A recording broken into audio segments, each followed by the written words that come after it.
Hey guys, today we're diving into something a little fishy. Imagine yourself standing on the edge of the Peruvian coast, the salty air tangling with your hair as you stare out at the vast ocean before you. The waves crash against the shore, relentless and powerful. You can smell the brine, feel the mist of the sea on your skin, and hear the whispers of ancient legends floating on the wind. Now, picture yourself as one of the first fishermen to venture into these waters. Your wooden boat creaks beneath you, and your primitive tools are all you have to rely on to fish from this unpredictable ocean. But here's the catch: you probably won't survive this if you don't take the sea's hidden dangers seriously. The first fishermen of ancient Peru didn't just fish, they feared what lived beneath the surface. For them, fishing was far from a peaceful pursuit. It was a dance with danger, a battle against forces they could never fully understand or control. So, before you get comfortable, take a moment to like the video and subscribe, but only if you genuinely enjoy what I do here. And hey, drop your location and local time in the comments. I love seeing where you guys are tuning in from. Now, dim the lights, maybe turn on a fan for that soft background hum, and let's ease into tonight's journey together. In this section, we're going to talk about the fears of the first fishermen in ancient Peru. The sea, for them, wasn't just a source of life. It was a source of mystery and peril. Fishing wasn't just about hauling in the catch of the day. It was about braving the unknown, facing the terror that lurked beneath the water's surface, and navigating the dangers that came with it. But what exactly were they afraid of? Were there monsters beneath the waves, or was it something else entirely? To understand this, we first need to dive into the reality of the ancient fisherman's world, and it's not all sunshine and calm seas. The first fishermen of ancient Peru didn't have the convenience of modern fishing gear. No sturdy rods, no reliable nets, just basic tools, a deep understanding of the tides, and an intimate connection with the ocean. Picture it, a simple wooden boat carved with care, gliding over the waves as the fishermen cast their makeshift lines into the water. Their tools were as raw and rudimentary as their relationship with the sea. They used harpoons, wooden spears, and nets made of twisted fibers.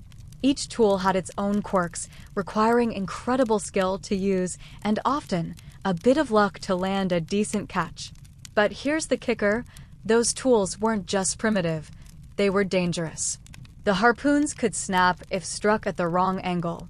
The wooden spears were unstable in the water, prone to bending or breaking in the face of a large, struggling fish.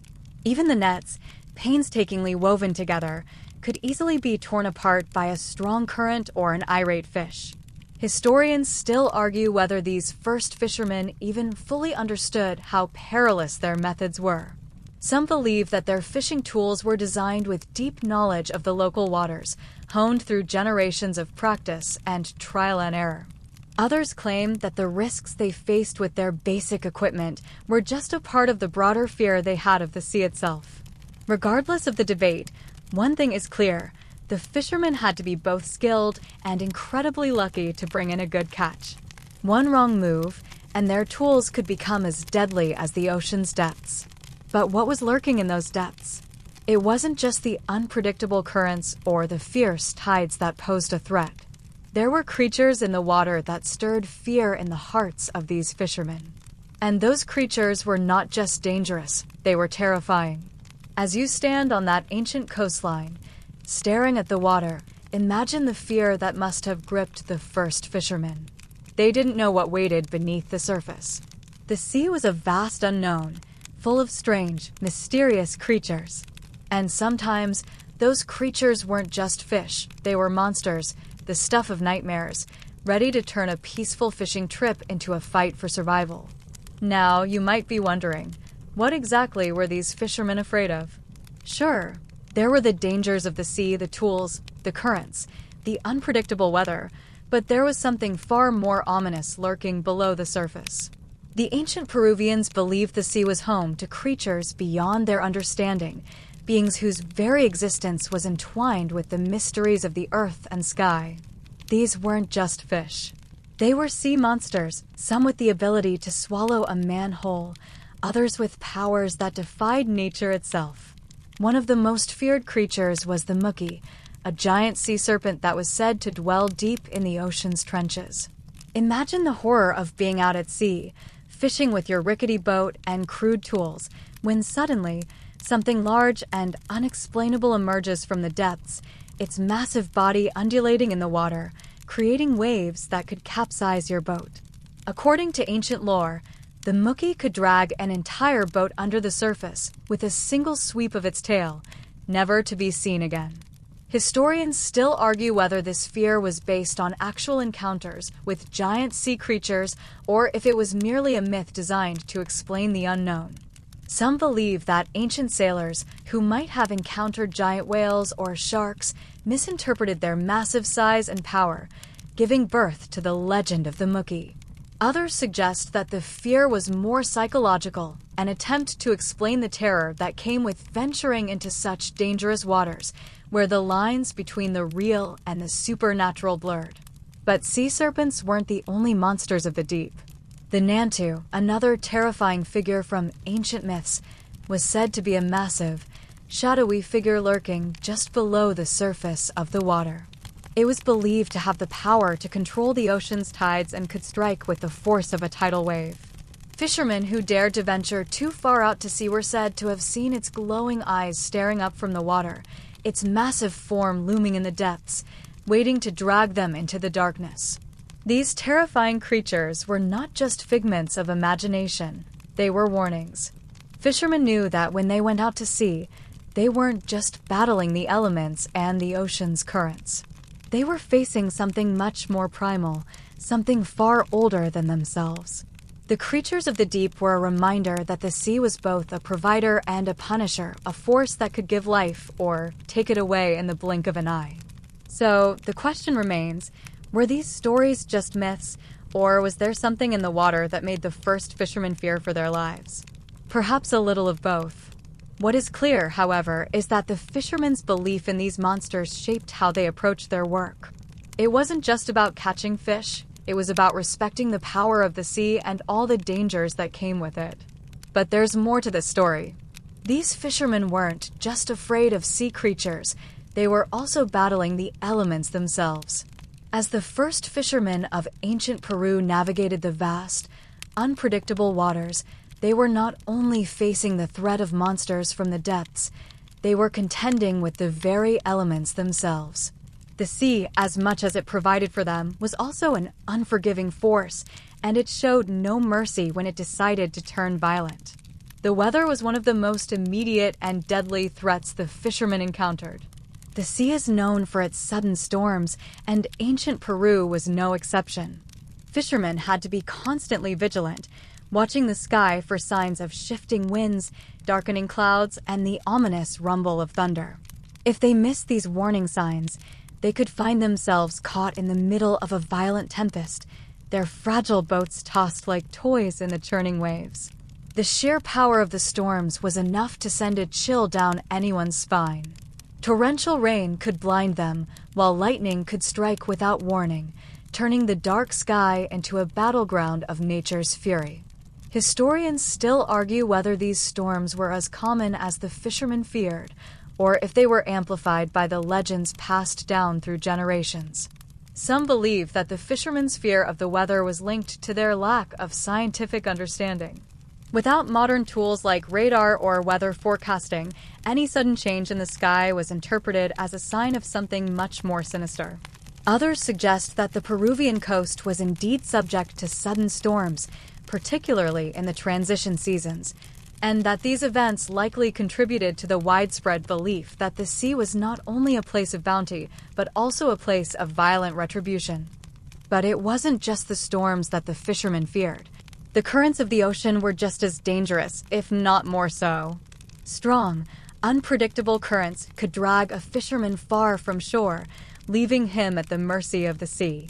If you weren't careful, a strong current could pull you into the open ocean, far beyond where your limited tools and skills could save you.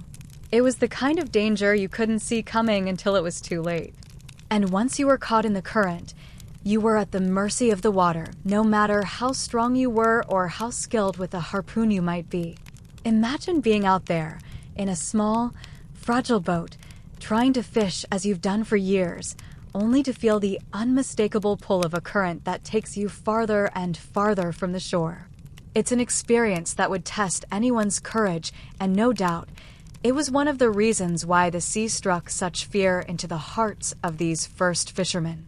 But even the currents weren't the only obstacle the sea had in store. There were also the tides, the natural rhythm of the ocean that could either help or hinder a fisherman's stay on the water. Fishermen needed to understand the tides intimately, knowing when they were high and low, when the fish would be plentiful, and when the ocean would be too treacherous to navigate.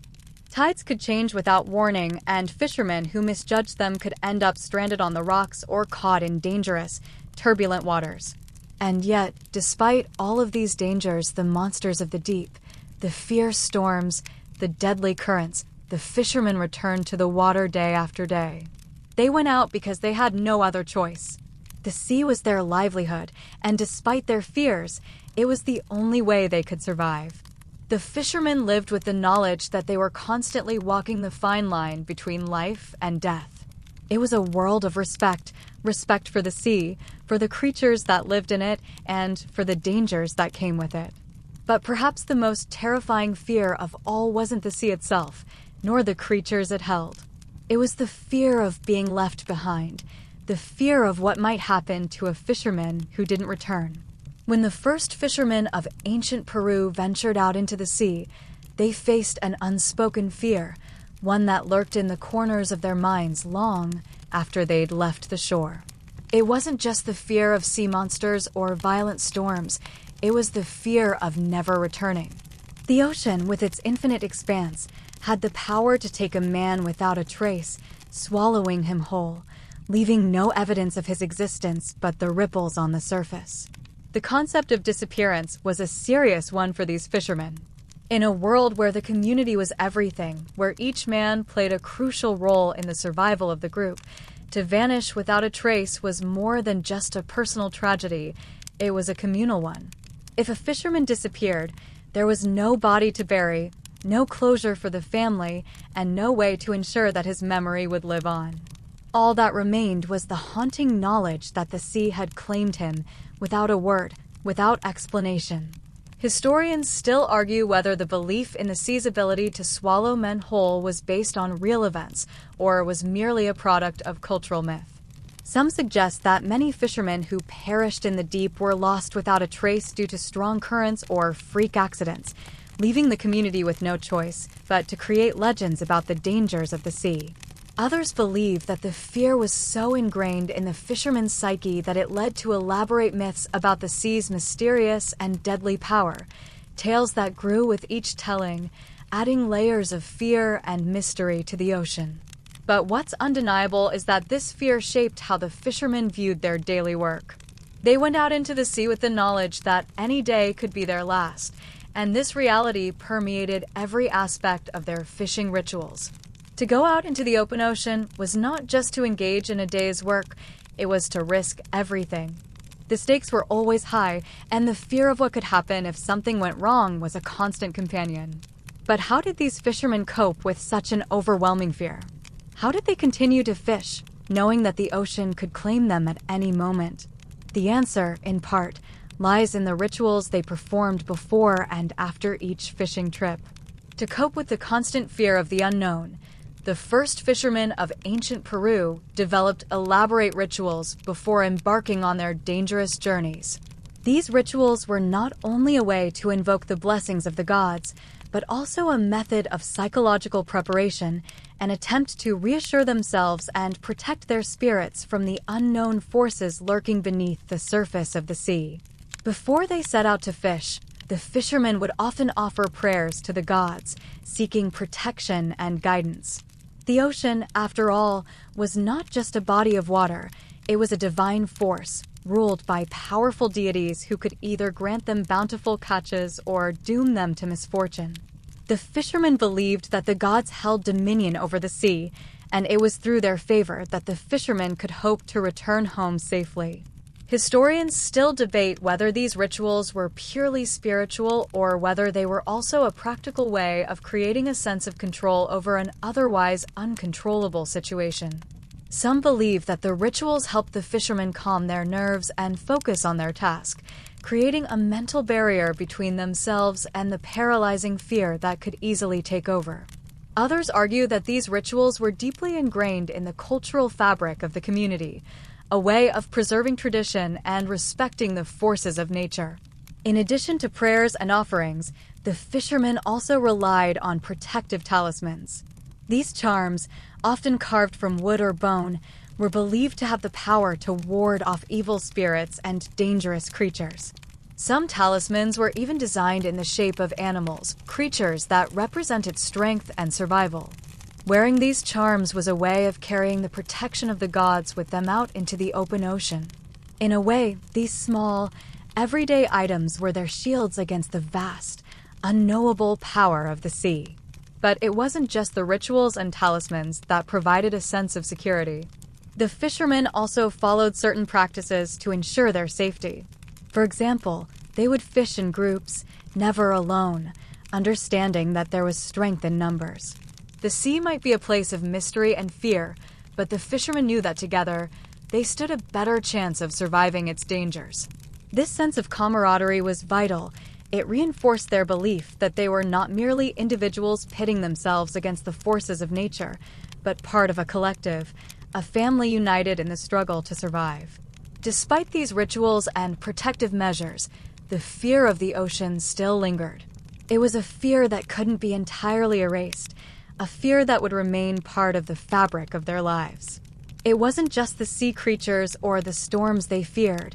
It was the knowledge that the ocean, in all its vastness and unpredictability, had the power to take them whenever it wished. And yet, they still went out. They had to. The sea was their lifeline. Without it, they would have no food, no resources, no way to survive. The fear never fully went away, but it became something they learned to live with, something they accepted as part of their existence. The rituals, the talismans, the prayers, they were all part of the process of reconciling that fear and continuing on with life. But this wasn't the only way the ocean influenced the lives of the first fishermen. There was another force at play here, one that would continue to shape their understanding of the sea for generations to come: the cultural significance of the ocean itself. The ocean was more than just a source of food and livelihood for the first fishermen of ancient Peru. It was deeply intertwined with their culture and spiritual beliefs. The sea wasn't simply an element of nature. It was a realm of both life and death, a place that connected the physical world to the spiritual. To understand the full scope of the fishermen's fear, it's important to grasp the symbolic significance of the ocean in their lives. The sea was often seen as a boundary between the known and the unknown, a place where the fishermen confronted not only physical dangers, but also spiritual ones. Many ancient cultures view the sea as a threshold between life and death, and for the fishermen, it was no different. The waters were believed to be inhabited by spirits, some benevolent, others malevolent, and these spirits were said to influence the fishermen's fates. A good catch might be attributed to the favor of the sea gods, while a disastrous day on the water could be the result of displeasing these powerful spirits. One of the most prominent figures in Peruvian myth was Pachamama, the earth goddess, who was revered for her role in providing fertility and abundance. But there was another deity, Mamacocha, the goddess of the sea, who was equally important to the fishermen. Mamacocha was seen as a protector of the waters, but also as a force that demanded respect. Fishermen had to offer her prayers and sacrifices before they could safely venture into the ocean. To them, Mamacocha was a goddess to be both revered and feared. The ocean was her domain, and she could either bless the fishermen with bountiful catches or punish them with storms, floods, or even death. Historians still argue about the exact nature of Mamacocha's role in the fishermen's spiritual lives. Some believe that she was a more abstract force, associated with the general flow of water, while others think of her as a distinct, anthropomorphic deity with a personal interest in the lives of those who relied on the sea. Either way, the fishermen understood the ocean to be a place where the living and the divine intersected, where every trip out into the water was a sacred act, a negotiation between man and the gods. The cultural belief in Mamacocha and the powerful spiritual connection to the ocean were central to how the fishermen navigated their fear. The ocean, with all its dangers, was not just a place of terror, it was also a place of potential. It was a place where one could connect with the divine and, through the right actions and rituals, seek the protection and favor of the gods. The idea that the sea was both a dangerous adversary and a nurturing provider made it a paradox, something to be feared and revered in equal measure. However, this spiritual connection did not absolve the fishermen of their very real fears of drowning, being lost at sea, or encountering dangerous creatures. For all their prayers and rituals, the fishermen were painfully aware of how fragile their lives were in the face of nature's vastness and unpredictability. The fear of the sea was, in many ways, the same as the fear of the unknown that lay beneath the surface of the water, in the currents and tides, in the dark corners of the ocean where no man had ventured. In this section, we've explored how the fishermen's spiritual connection to the ocean influenced their approach to their work and their fears. But there's another layer to this complex relationship with the sea, the fear of not just the physical dangers, but the cultural and psychological toll the ocean took on these men. How did these fishermen reconcile their deep respect and fear of the sea with the pressures of providing for their families and communities? What drove them to venture into these dangerous waters time and time again, knowing that the ocean could take them at any moment? Despite the deep-seated fear, the first fishermen of ancient Peru continued to venture into the vast, unforgiving sea time and time again. But why? What drove them to face these terrifying dangers, to sail out into the ocean knowing that, despite their prayers, rituals, and talismans, the sea could take them without warning? It wasn't just the need for survival. It was something much deeper, something ingrained in the very fabric of their culture. At the heart of it all was the responsibility of providing for their families and communities. The sea, though terrifying, was also their sustenance. Without the ocean's bounty, they would have no food, no trade, no way to survive.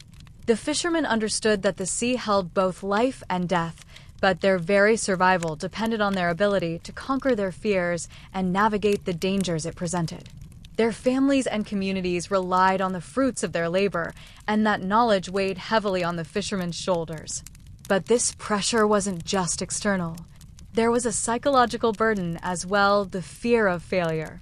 If they didn't return with fish, they wouldn't just be letting down their families.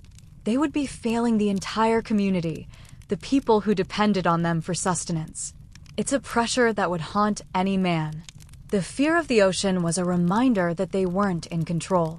The sea could take them without warning, and no matter how skilled they were, they could never fully anticipate the dangers it held. Historians still debate how much of this fear was rooted in a sense of personal responsibility versus a deeper, existential fear of the ocean's vastness. Some believe that the fishermen viewed their work as part of a sacred duty, one that connected them to the divine forces they prayed to. Others suggest that the fear of failure and the anxiety of not being able to provide were just as powerful, if not more so, than the fear of the sea itself. The reality likely lay somewhere in between. Fishermen were driven by both spiritual duty and the very real, pressing need to feed their families and their communities.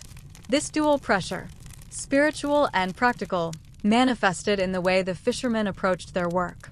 While the rituals and prayers provided them with a sense of divine protection, the knowledge that they were working against the odds, facing the constant threat of nature's fury, created an environment where fear was a constant companion. It was a fear they learned to live with, to tame, but never truly overcome. Each journey into the ocean was an act of courage, of defiance against the unknown forces that could so easily erase their existence. The constant dance between fear and necessity became part of the fishermen's daily lives.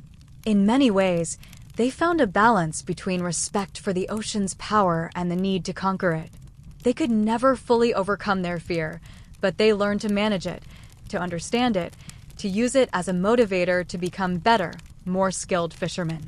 Each trip was a test, not just of their abilities, but of their will to survive, to endure, and to bring home the bounty they so desperately needed. And yet, despite all the rituals, the tools, the prayers, and the psychological strength, there was one final, terrifying reality the fishermen had to face: the risk of being alone at sea. As communal creatures, they thrived on the bond with others, on the support of their peers. The idea of being stranded alone in the vast ocean, isolated and helpless, was perhaps the most harrowing fear of all. The fear of being alone at sea was one that weighed heavily on the first fishermen of ancient Peru.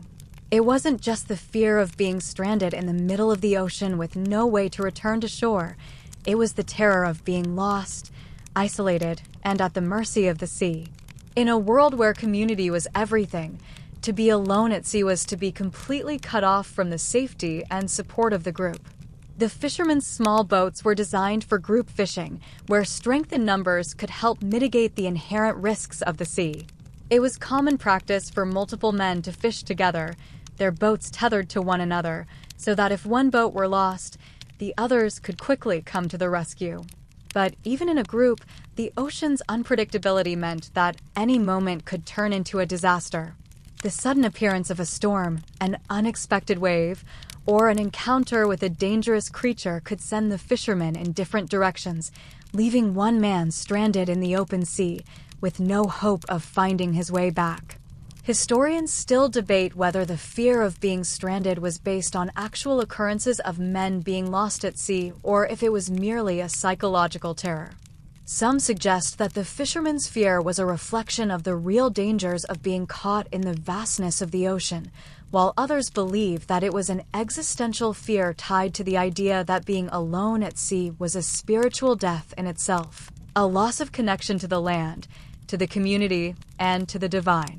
Regardless of whether this fear was grounded in reality or myth, it played a key role in how the fishermen approached their work. The fear of being lost alone in the ocean made them cautious, made them prepared for anything. The fishermen didn't just fear the dangers of the sea, they feared being cut off from the world, from the very people who depended on them. The notion of being forgotten, lost forever, was one of the most terrifying possibilities. This fear was so deeply ingrained in the fishing community that it gave rise to certain traditions and precautions. In some cases, fishermen would tie themselves to their boats using ropes, ensuring that they would never be completely separated from their vessel, even if a storm threatened to pull them away. The fear of being cast adrift in the sea was so powerful that it shaped the way these men interacted with the ocean, making every journey a delicate balancing act between courage and caution. It's a fear that transcends the physical dangers of the ocean. It's about losing oneself in the vast, endless expanse of water, with no hope of ever returning to the shore. And yet, despite this fear, the fishermen of ancient Peru still ventured into the unknown, driven by a sense of duty to their families, to their communities, and to the gods. They may have feared the ocean, but they also respected it. It was a force they had to reckon with, but it was also the source of their livelihood, the life-giver that provided for them when they needed it most. But despite their preparedness, their rituals, and their respect for the sea, the ocean still held one final, terrifying truth: it was always unpredictable. The sea could turn on them without warning, and no amount of prayer or ritual could guarantee their safety. In the end, the first fishermen of ancient Peru learned to live with the knowledge that they were always at the mercy of the ocean. They could only hope that their skill, their faith, and their connection to the land would be enough to see them through. The legacy of the first fishermen of ancient Peru endures today, not just in the stories passed down through generations, but in the way modern fishermen still navigate the perilous waters along the coast. While tools and techniques have evolved, the fundamental respect and fear of the ocean remain much the same. The ancient rituals, the talismans, and the prayers may no longer be practiced in the same way, but the respect for the sea and its mysteries continues to shape the lives of those who depend on it. Modern fishermen, even with their advanced technology, still acknowledge the unpredictable nature of the ocean. Despite GPS devices, weather satellites, and sophisticated boats, the ocean remains a wild force, capable of turning on them at any moment. The legacy of those early fishermen is not one of conquest, but of coexistence with a force much greater than themselves, a reminder that no matter how much we advance, nature still holds the upper hand. There's also the matter of fear. Though it may not be as apparent as it once was, it's still there, lurking in the hearts of those who sail into the open waters. The first fishermen were afraid of monsters in the deep, of storms that could appear without warning, and of being lost alone in the sea. Today, the fear is less about sea serpents and more about the very real dangers that come with venturing far from shore. Fishermen still risk the possibility of drowning, being swept away by tides, or capsizing in a sudden storm. The ocean remains as dangerous as it ever was, and that sense of unease, the knowledge that the sea could claim them, is still very much a part of the fisherman's psyche. The fear of the ocean and its depths may have been stronger for those ancient fishermen, but it's still very much alive in the modern world. What they faced was not just physical danger, it was a deep, existential fear of the unknown. The ocean represented everything that was wild and uncontrollable in their world. Today, we may have a better understanding of the mechanics of the ocean, but the fear of what lurks beneath the surface, both literally and figuratively, is something that remains deeply ingrained in the human experience. The first fishermen of ancient Peru may have feared the ocean, but they also learned to live with it, to respect it, and to embrace it as an essential part of their lives. Theirs was a relationship built on both reverence and fear, a delicate balance that allowed them to thrive in the face of constant danger. They were, in a sense, survivors not just of the ocean, but of their own fears, facing them head-on with courage and determination. As we close this chapter of their story, we're left with a deep appreciation for their resilience, their wisdom, and their unwavering connection to the ocean. The ocean, in all its power and mystery, continues to inspire both fear and respect in those who dare to enter its waters. And perhaps, in some small way, we're all connected to those ancient fishermen, facing our own challenges and fears in a world that, while vastly different, still shares the same unpredictable forces of nature. Now, take a moment to reflect on the journey these fishermen took, and remember that the ocean, as vast and mysterious as it is, still holds a place in our hearts and minds, just as it did for those brave men so long ago.